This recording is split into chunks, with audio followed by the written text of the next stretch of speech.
everyone. Today we're going to talk about exponent rules. Very important. They come up all the time for the rest of your math career in high school. We're going to learn 3 rules today, although you already know one of them. And then we're going to do a few more rules next day. So it shouldn't be too bad. Okay, we're going to talk about the product rule. What's it mean when we have a product? A product means multiplication, right? So I want you to look at something here with me. If we were doing something like 5 squared times, you know a dot can mean times, right? 5 to the 4th. Okay, and I want to know if I could simplify that somehow. All right, well 5 squared, what does that mean? That means 5 times 5. And then actually I'll put it this way. I'm going to put this one as a times like that. So I have that 5 times 5 for the 5 squared times, then I have this 5 to the 4th. So I have 5 times 5 times 5 times 5. So if you look, what you end up with is 5 times 5 times 5 times 5 times 5 times 5. Well, wait a minute. If you multiply 5 times 5 times 5 times 5 times 5 times 5, can you write that in exponential form? What you've actually got is 5 to the 1, 2, 3, 4, 5, 6 power. So my question for you is, I don't want to have to do this. That took a little bit of time. Didn't really want to do that. Can you figure out a way that you could go straight from this question right to this answer right here? What do you notice? Well, I'm hoping what you notice is that what you can do is just keep the 5 the same. Obviously the 5's still there.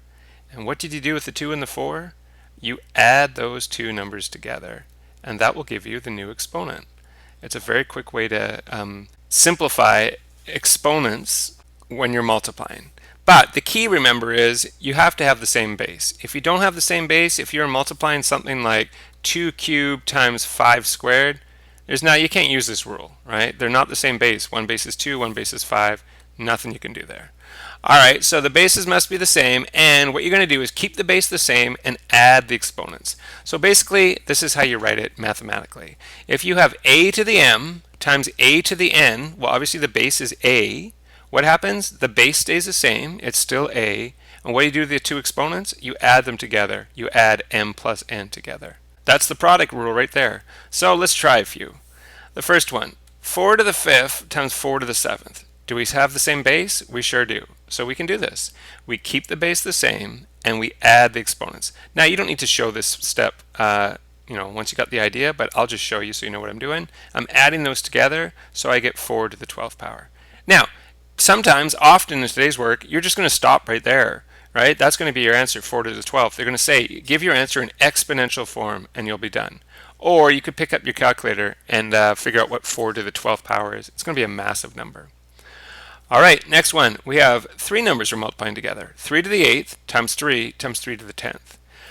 So what are we going to do? Well, we keep the base the same, and then we're going to add the exponents together. So we're going to add 8 plus, wait a minute, what goes here? What exponent is there right in that circle there? It's not a 0. It's not a 0 there, people. If this is just a number like 3, the exponent is 1. So you actually need to add 8 plus 1 plus 10. If you forget the 1, you don't get it right. You got to do it. 8 plus 1 is 9, plus 10 is 19. 3 to the 19 is your answer in exponential form. Okay, and then this one. When you have two things in brackets with nothing in between, it means multiply, right? It's kind of like there's an invisible little dot or an X in there, like a time sign, in there. So this is a multiplication question, but look, we have 2 different bases. They're not the same, so we can't use the product rule, can we? But wait a minute. You actually can if you change one of these 2 things. This is advanced here, okay? This is a difficult question. Do you see some way that you could get the same base for both of these? I'll give you a hint. You're not going to change the first one. It's going to be 3 to the 9th, just like it was before. But what's another way you could write the number 9 so that it would actually have a base of 3? Well, 9's the same as 3 squared, right? 3 times 3 is 9, so 3 squared is the same as 9. Awesome. Look, we've just turned this question into something where you have 2 bases that are the same. You can now use the product rule.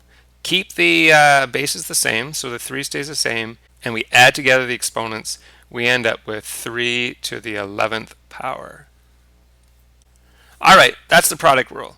Now we're going to do the quotient rule. Quotient means divide. So I have another question for you.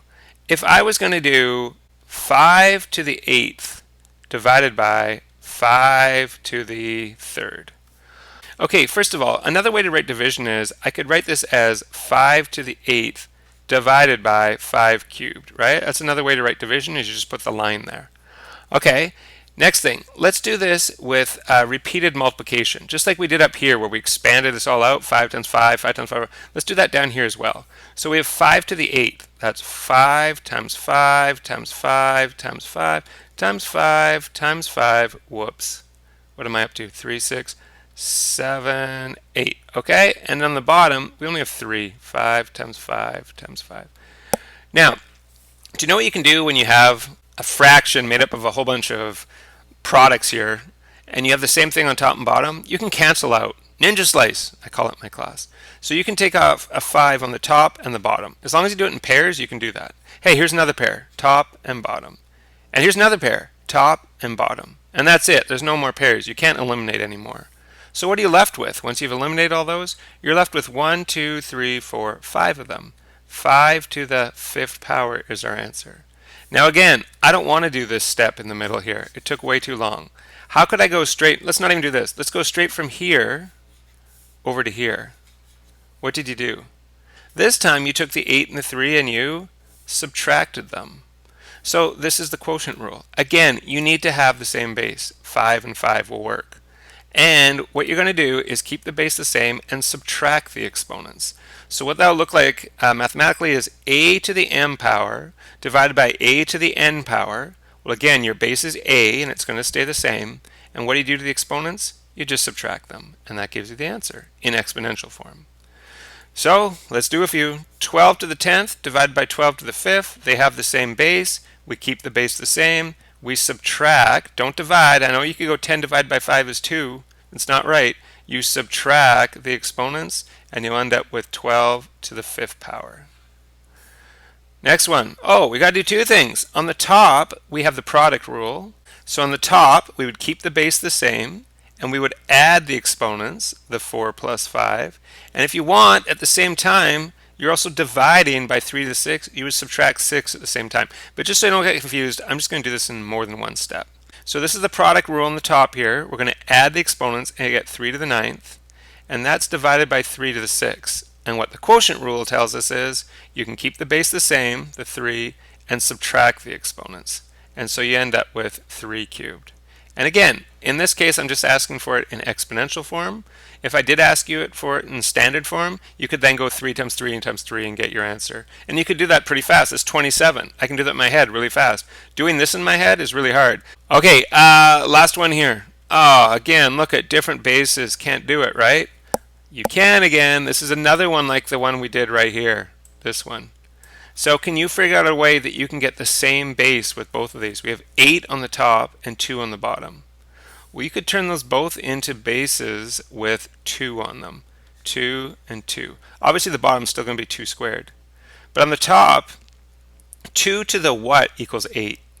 2 cubed. 2 times 2 is 4 times another 2 is 8. If you have 3 of them multiplied together, you get 8. So great, now we can use our quotient rule. All you do is keep the base the same and subtract the exponents. You end up with 2 to the 1st power. But that's kind of weird to put 2 to the 1st power. It's not wrong, but 2 to the 1st power is just the same as 2. So why don't we put that? And we're done. All right, the zero exponent rule. We did this already. Remember what it said? Any number except 0, I didn't tell you about that part last time. Any number except 0 raised to the 0 power is equal to 1. In other words, a to the 0 always equals 1, no matter what a is, as long as a isn't 0. If it is 0, you get 0 to the 0 equals, and that is one of those empty set, undefined, no answer sort of things. I'll talk about that in class just to save a little time in this video. Okay, so why did I include this here? Well, it is one of the exponent rules, and also I wanted to prove this to you again. Last time we just looked at patterns to figure it out. I want to prove it to you this time. So let's say we were doing 2 to the 4th, and we're going to divide that by 2 to the 4th. If you divide something by itself, like 7 divided by 7, or 3 divided by 3, or 2 divided by 2, what do you always get when you divide something by itself? You get 1. That's just always the way it is. But wait a minute, if you look at this bit here, do you see you can use the quotient rule? The quotient rule is when you divide and you have the same base. We just did it. And what does it say you can do? You can keep the base the same and you can subtract the exponents. And you get 2 to the 0. Okay, well if the part in the box is equal to 1 and the part in the box is also equal to 2 to the 0, then this must be equal to this. Since both the highlighted parts are equal to the same thing, they must be equal to each other. So we've shown that 2 to the 0 power is equal to 1. And we could do this with anything. In fact, the way you could prove it mathematically is don't put a number there, put a letter. And that letter can represent any number we want. So if I did a to the 4th divided by a to the 4th, anything divided by itself is 1. I can also use the quotient rule, keep the base the same, a, and 4 minus 4, you get a to the 0. So we've now proven that a to the 0 equals 1, just like it says in the box there. Okay, this should be fast, these ones. Negative 5 all to the 0 power. Well, anything to the 0 power equals 1. However, what if it was this? What if that was our question? Is it still 1? No, because this exponent only refers to the 5 here. So yes, that part of it, 5 to the 0 equals 1, but then you'd slap on that negative and get negative 1. Most common mistake in high school math, right? We've done it for a few days now. N to the 0 number. Doesn't matter which letter it is or which number. If you raise it to the 0 power, you get 1. Oh my gosh, look at all this stuff in the brackets. It's huge, it's enormous, it's ugly, it's scary. But it's all to the 0 power, so it equals 1. Okay, I didn't know what to title this part, so I just put careful. So we kind of have some bed mass here. So bed mass, we have a exponent step, but let's not do the exponents this time. Okay, we're going to see if we can use our rules we just learned to simplify. So we have a subtraction step and a multiplication step. What should we do first? Multiplication. In bed mass, multiplication comes first. So we should do that first. So let's keep our 2 to the 7th. Keep the subtraction sign. 2 squared times 2 cubed, sorry. You keep the base the same, which is 2, and then you add the exponents and you get 5. That's what the product rule tells us to do, is to add the exponents. Okay, here's a real common mistake here. People start doing, okay, well I have the same base, so I'll put 2 and then maybe I'll subtract those and get 2. No, there is no subtraction rule. We have to do subtraction now, but there is no subtraction rule. I'm sorry, there's only a product rule, a quotient rule, a zero exponent rule, and a few more we'll learn next day, but there's no addition rule, there's no subtraction rule. So if they want you to keep it in exponential form, you're done. Or if they want you to put it in standard form, I'm afraid you have to actually figure this out. What is 2 to the 7th? Okay, let me write down 7 of these. 3, 4, 5, 6, 7. 2 times 2 is 4, times 2 is 8, times 2 is 16, times 2 is 32, times 2 is 64, times 2 is 128. This equals 128. Minus 2 to the 5th. Okay, I'm only going to do 5 this time. 2 times 2 is 4, times 2 is 8, times 2 is 16, times 2 is 32. So we get 32 this time. And if we subtract 128 minus 32, you're going to get 96 as your final answer in this one. Okay, this one's similar. Again, you have some bed mass to do. You have multiplication. And you also have division. You can do both those at the same time if you want. They're kind of equal to each other. So you're going to do that, and we're going to do this. We're certainly not going to add yet. Again, let's keep them in exponential form. So remember, this first one is not just 3. It's 3 to the 1. So use the product rule. We're going to keep the base the same, and we're going to add. So you get 1 plus 3 is 4. Plus, use the product rule again. Use the quotient rule this time. So keep the base the same again. This time you're going to subtract. 5 minus 3 is 2. Again, don't start, 3 to the 6 or something. That's not right. There is no sum rule. There's no addition rule. You have to actually figure out this answer. You have to actually figure out that answer, and then you have to add them. So 3 times 3 times 3 times 3. Hey, we've done this a bunch of times. 3 times 3 is 9. 3 times 3 is 9. 9 times 9 is 81, so this is 81. Plus 3 squared, that's just 3 times 3, it's 9. 81 plus 9, 90. Done. All right, here's some tricky ones. We have negative 3 to the 8th power and 3 to the 4th power we're dividing. Do we have the same base? No, because this is in brackets, the base is negative 3, and this one's obviously just 3. There's different bases, so we can't do this, right? But wait a minute. They're so close. Isn't there some way we could do this? Well, I want to think about this for a second. On the top here, just look at the top. If it's a -3, if it's a negative amount, and you're raising it to the 8th power, so you have 8 negatives, is that going to be positive or is that going to be negative? That's going to be positive. This highlighted part is going to be positive. Well, if we already know that it's going to be positive, why don't we just disregard this negative? We've already figured out that it's going to be a positive answer, so we don't have to worry about the negative anymore. And then we can just look at the question 3 to the 8th divided by 3 to the 4th. And we can certainly do that. Now we can use the quotient rule. We have the same base, which is 3, keep that the same, and we subtract the exponents. We get 3 to the 4th power, and we're done. Okay, this one's similar. So again, we have different bases. We have -2 here because it's in brackets, and we have +2 there. So it looks like we can't use the product rule. But again, why don't we just figure out with this -1 here, is that highlighted bit, is it going to be positive or is that going to be negative? You have a negative times a negative times a negative times a negative times a negative. 5 negatives. Is that going to be positive or is it going to be negative? That's going to be negative this time. Going to be negative. So why don't we disregard the negative? We've already used that. We've already figured out our answer is going to be negative. And then just do 2 to the 5th times 2 cubed. Now we can use the product rule. Keep the base the same, which is 2, and add your exponents. 5 plus 3 is 8. Are we done?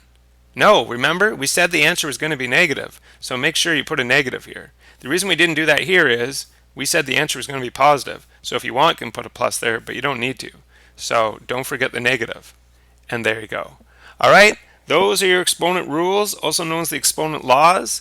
We're only halfway there. We got a bunch more to do next day. All right, everyone, have a great day. Bye-bye.